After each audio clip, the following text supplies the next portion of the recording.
Antes que o próprio tempo principiasse, havia a ausência. Um vácuo imenso, infindável.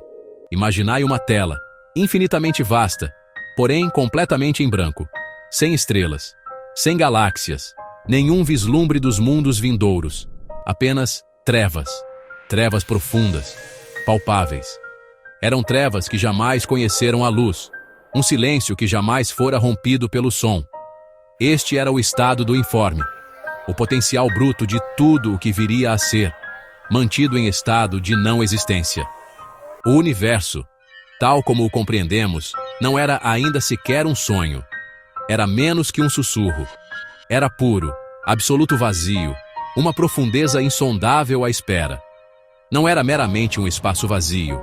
Era o caos. Um abismo aquoso e informe. As escrituras o chamam de o abismo. Visualizai um oceano sem praias, sem superfície, sem fundo. Uma massa turbilhonante, indefinida, indômita, selvagem. Era um reino onde a ordem não exercia domínio, onde conceitos como alto ou baixo, princípio ou fim, não possuíam significado. Esta era a sopa primordial, a própria essência do potencial, mas sem estrutura, sem propósito. As matérias-primas da criação jaziam dormentes, suspensas numa noite infinita. O universo era um pensamento, impensado, uma canção, não cantada, uma história aguardando sua primeira palavra. As trevas eram absolutas, cobrindo a face deste abismo.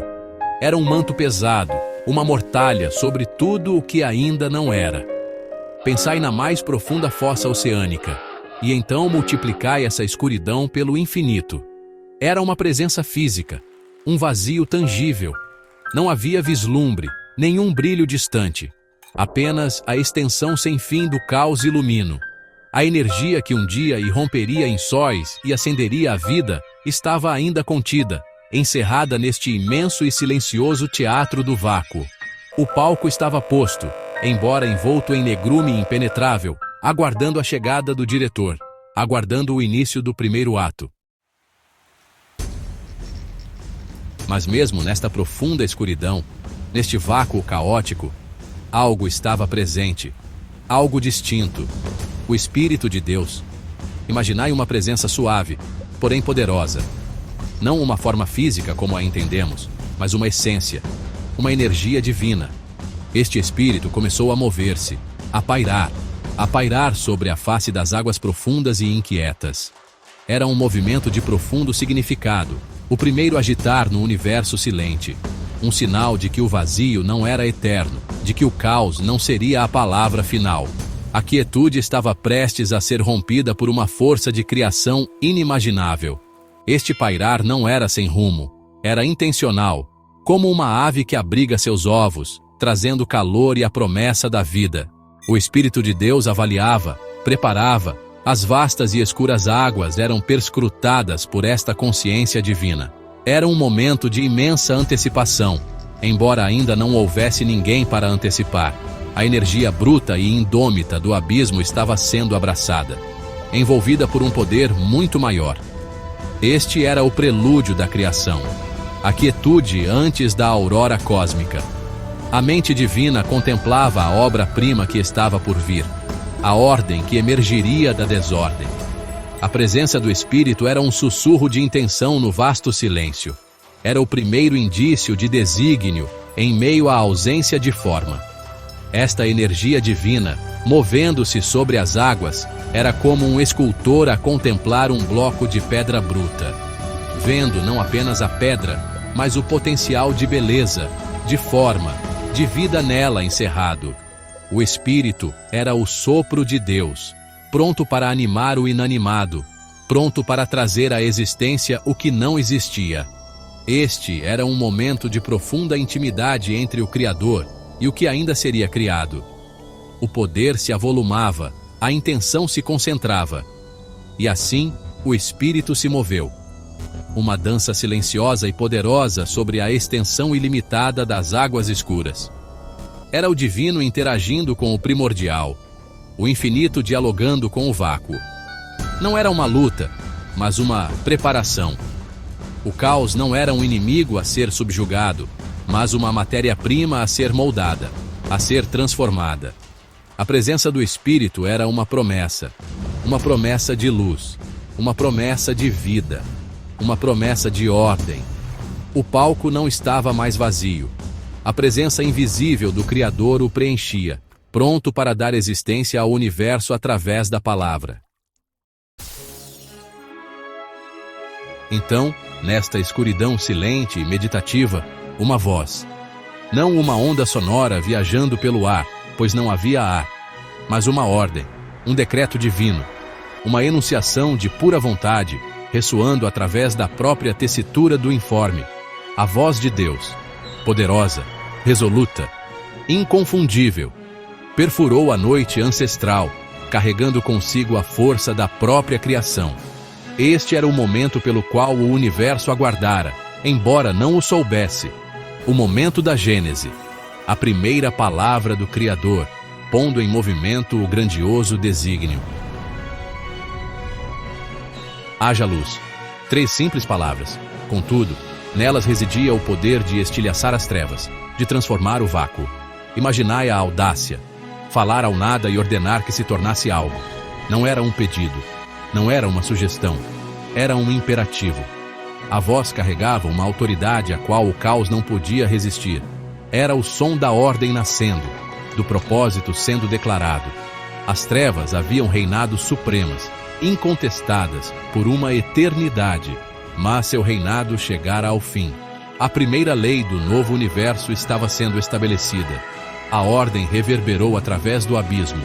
Era uma vibração de pura energia, um impulso criativo que percorreu o abismo informe. Pensai num trovão cósmico, mas um que cria em vez de destruir.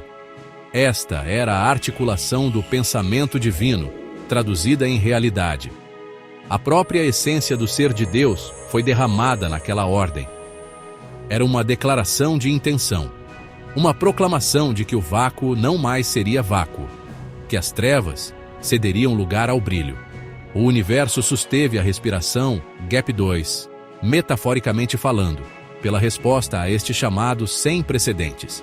E naquele instante, o universo obedeceu. A ordem não foi apenas proferida, foi executada. O poder inerente à palavra assim o fez. Não houve demora, nem hesitação. A própria tessitura da potencialidade respondeu à vontade de seu Criador. Haja luz. Uma frase que ecoaria por todo o tempo. Um testamento ao poder da palavra proferida quando respaldada pela autoridade divina. As trevas, ancestrais e absolutas, recuaram. O palco estava pronto para o surgimento do primeiro e mais fundamental elemento do cosmos. Uma nova realidade despontava. E houve luz, instantaneamente, brilhantemente. As trevas que haviam sido absolutas foram transpassadas. Não foi um alvorecer gradual, mas uma explosão de iluminação. Imaginai o primeiro fóton, a primeira onda de pura energia, irrompendo em existência onde antes só havia o nada. Esta ainda não era a luz de um sol ou de estrelas, pois estes ainda seriam formados. Esta era a luz primordial, a essência da própria luz, convocada do vácuo. Preencheu a vastidão, repelindo as sombras, revelando o quê?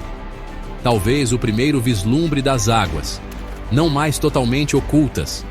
O universo possuía sua primeira propriedade. Viu Deus que a luz era boa. Esta foi a primeira avaliação divina, a primeira afirmação da criação. A luz era boa porque era pura, porque era nova, porque era a antítese do caos que reinara. Era boa porque era o princípio da ordem, a primeira pincelada do Mestre na tela cósmica. Esta bondade era inerente à sua natureza, um reflexo da própria perfeição do Criador. A luz trouxe consigo o potencial da visão, da revelação, da própria vida. Foi um começo profundo e belo. Então, Deus separou a luz das trevas, deu-lhes nomes, chamou a luz dia e as trevas chamou noite. Este foi um ato de organização, de trazer definição à realidade recém-criada. Dia e noite. dois estados distintos, duas metades de um ciclo. Esta separação estabeleceu o primeiro ritmo do cosmos, um padrão fundamental que governaria o tempo. Foi o primeiro limite traçado, a primeira distinção feita num universo que antes era informe. O caos recuava ainda mais, substituído pela ordem e estrutura divinas. E assim, houve tarde e manhã, o primeiro dia. Isto marcou a conclusão do primeiro ato criativo. Um período de labor divino, seguido por uma conclusão definida. O conceito de um dia foi estabelecido, não pela rotação de um planeta ao redor de uma estrela, mas pela própria delineação do tempo pelo Criador. O universo havia transposto seu primeiro marco. Da escuridão e caos absolutos, a luz brotara, e o ritmo fundamental da existência havia começado. O palco estava iluminado, pronto para o próximo ato da criação. A jornada do vácuo a um cosmos vibrante estava bem encaminhada. Seção 5, dia 2. O firmamento celestial. O segundo dia raiou, metaforicamente falando, enquanto a obra divina prosseguia. Após a luz, o Criador voltou sua atenção para a vasta expansão aquática. As águas ainda eram uma característica dominante, um remanescente do abismo primordial. Mas agora um novo ato de separação ocorreria. Deus falou novamente, sua voz ressoando com poder criativo. Ele ordenou que um firmamento, uma expansão, aparecesse no meio das águas. Este firmamento deveria dividir as águas das águas. Uma barreira, mas também um espaço, uma estrutura dentro do que antes era não estruturado. Este firmamento foi chamado céu. Imaginai uma grande abóbada, arqueando-se sobre uma porção das águas, separando-as. Águas acima da expansão e águas abaixo dela. Este foi um feito monumental de engenharia cósmica.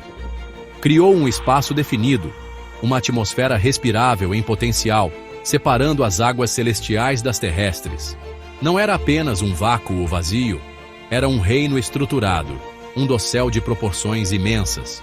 Este ato trouxe mais ordem, mais definição ao universo nascente. O informe tomava forma, passo a passo deliberado. A criação do céu era essencial. Proporcionou o espaço onde as nuvens se acumulariam mais tarde, onde os pássaros voariam. Estabeleceu as condições atmosféricas necessárias para a vida futura. As águas de cima, talvez representando a fonte da chuva, os oceanos celestiais. As águas de baixo, o grande abismo que eventualmente seria reunido para revelar a terra seca. Esta separação foi um passo crucial na preparação do mundo para a habitação.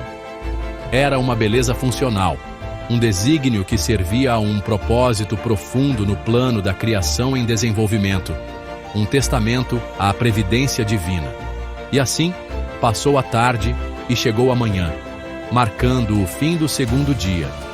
Deus contemplara o firmamento, esta grande expansão, e a ordem que trouxe, e era parte de seu grandioso e bom desígnio. O universo tornava-se mais complexo, mais estruturado. O caos inicial estava sendo sistematicamente transformado num domínio habitável. O palco estava sendo meticulosamente preparado, camada por camada. Primeiro a luz, depois um céu definido, uma separação das águas primordiais. Tudo em antecipação, as maravilhas ainda a serem reveladas pela mão do Criador. Seção 6. Dia 3. Emerge a terra, floresce a vida. No terceiro dia, o foco divino deslocou-se para as águas abaixo do céu. Estas águas ainda cobriam tudo, um oceano global sob o firmamento recém-formado. Deus falou mais uma vez, sua ordem ecoando com poder transformador. Ajuntem-se as águas debaixo do céu num só lugar, e apareça a porção seca. E assim foi. Imaginai a cena. Imensos volumes de água recuando, retirando-se, como que atraídos por uma mão invisível. A terra, oculta por eras sob o abismo, começou a emergir. Montanhas se ergueram, vales se formaram, continentes tomaram forma. Um novo domínio nasceu das profundezas aquáticas. Deus chamou a porção seca terra, e ao ajuntamento das águas chamou mares. E viu Deus que isso era bom. Este surgimento da terra foi um momento crucial. Proporcionou uma fundação sólida, uma plataforma para a próxima etapa da criação. A separação de terra e mar criou ambientes diversos, litorais e o potencial para a vida terrestre. O mundo não era mais apenas uma expansão aquática. Agora possuía reinos distintos, cada um com seu próprio caráter, cada um parte de um todo harmonioso. O planeta começava a parecer um lar, um lugar pronto para ser adornado. Mas a obra do Criador no terceiro dia ainda não estava concluída. A terra recém-formada era árida, vazia. Então, Deus ordenou novamente: produza a terra relva, ervas que deem semente e árvores frutíferas que deem fruto segundo a sua espécie, cuja semente esteja nele sobre a terra. E instantaneamente a vida brotou do solo. Gramíneas cobriram as planícies. Flores desabrocharam em cores vibrantes. Árvores imponentes alcançaram os céus, seus galhos carregados de frutos. Uma terra silenciosa e marrom foi transformada numa paisagem verdejante e viva. As primeiras formas de vida haviam surgido, intrincadas e diversas. A terra produziu vegetação, plantas que davam semente segundo as suas espécies e árvores que davam fruto com semente nele, segundo as suas espécies. E viu Deus que isso era bom. Veio a tarde, e seguiu-se a manhã, o terceiro dia. A terra estava agora não apenas formada, mas também adornada com vida. O princípio da reprodução foi estabelecido, com cada planta carregando a semente para as gerações futuras. O planeta tornava-se um sistema autossustentável, um ecossistema vibrante pronto para sustentar criaturas mais complexas. A beleza e utilidade do reino vegetal eram um testamento à sabedoria e arte do Criador.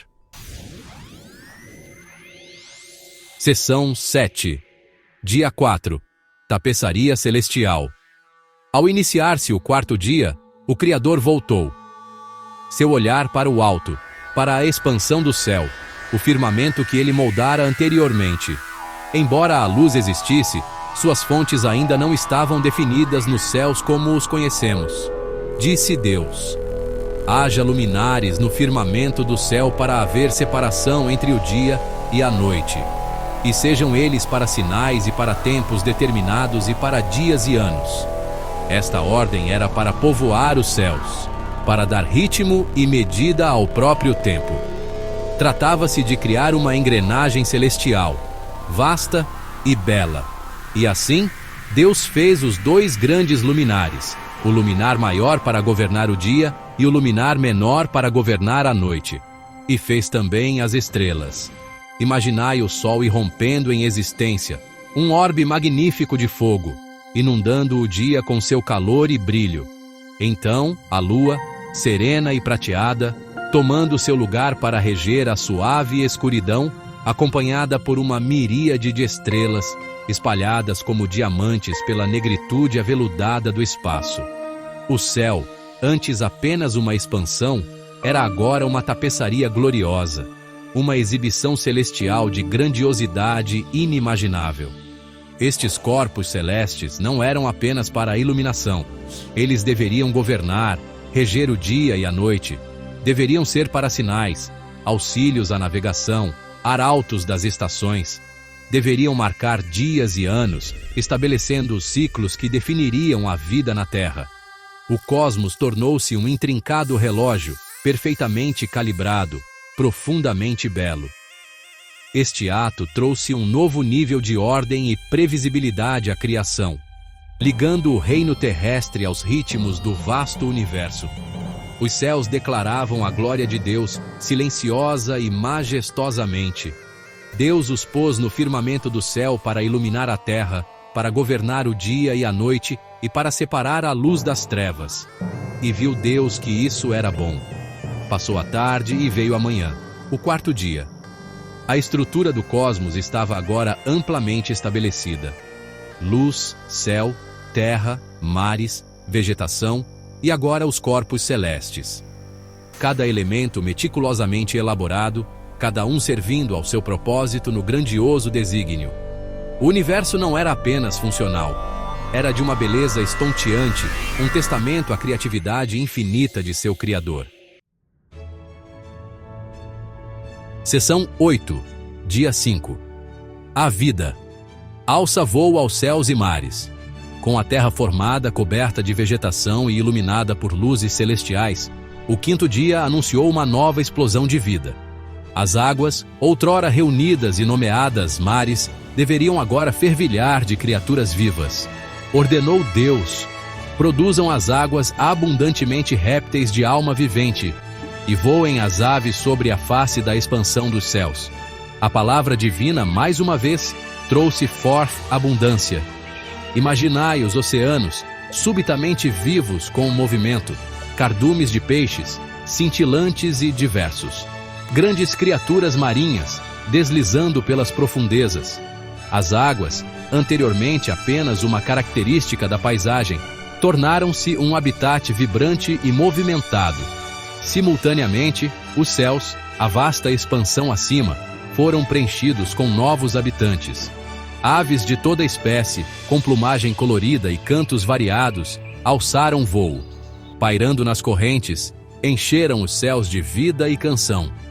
Do menor beija-flor à águia majestosa, o ar tornou-se um domínio de movimento gracioso e energia vibrante. O céu não era mais apenas um espaço separando águas. Era uma via para criaturas aladas, adicionando outra dimensão à vida florescente no planeta. A criação tornava-se mais rica, mais complexa, mais interativa. Assim, Deus criou as grandes criaturas marinhas e todo ser vivente que se move, com os quais as águas abundantemente produziram, conforme as suas espécies, e toda ave de asas, conforme a sua espécie. E viu Deus que isso era bom, e Deus os abençoou, dizendo: frutificai e multiplicai-vos, e enchei as águas nos mares, e as aves se multipliquem na terra. Esta bênção foi uma capacitação divina para que a vida florescesse, se multiplicasse, se espalhasse por seus reinos designados. O princípio da abundância foi tecido na própria essência dessas novas criações. Veio a tarde, e então a manhã, o quinto dia. O planeta agora fervilhava de vida em dois grandes domínios, as águas e o ar. A sinfonia da criação tornava-se mais audível, mais diversa. Cada criatura, perfeitamente adaptada ao seu ambiente, desempenhava seu papel na obra-prima ecológica em desenvolvimento. A pura variedade, o desígnio intrincado de cada peixe e ave, falavam de uma inteligência e arte além da compreensão humana. O mundo estava vivo, pulsando com a energia desses seres recém-formados, todos parte do bom e intencional plano do Criador. Seção 9, dia 6. A coroa da criação e o descanso divino. Chegou o sexto dia, o derradeiro dia do labor divino. A terra, já adornada com vegetação, deveria agora receber seus habitantes animais. Ordenou Deus: produza a terra seres viventes conforme a sua espécie, gado, répteis e animais selvagens, cada um segundo a sua espécie. E assim foi. Da terra, eles vieram. Animais domésticos designados para parceria com a humanidade vindoura. Feras selvagens vagueando pelas florestas e planícies. Pequenas criaturas, movendo-se apressadamente pela vegetação rasteira. A terra tornou-se uma tapeçaria vibrante de vida animal, diversa e maravilhosa. Então, veio o ápice da obra criativa de Deus. Um ser a ser feito à sua própria imagem, conforme a sua semelhança. Disse Deus: façamos o homem à nossa imagem, conforme a nossa semelhança. Domine ele sobre os peixes do mar, sobre as aves dos céus, sobre o gado, sobre todos os animais selvagens e sobre todos os répteis que se movem sobre a terra. Assim Deus criou o ser humano à sua imagem. A imagem de Deus o criou. homem e mulher os criou. Esta foi uma criação única, imbuída de espírito, razão e capacidade de relacionamento com o Criador. Deus os abençoou e lhes disse: sede fecundos, multiplicai-vos, enchei a terra e sujeitai-a. Dominai sobre os peixes do mar, sobre as aves dos céus e sobre todo animal que se move sobre a terra.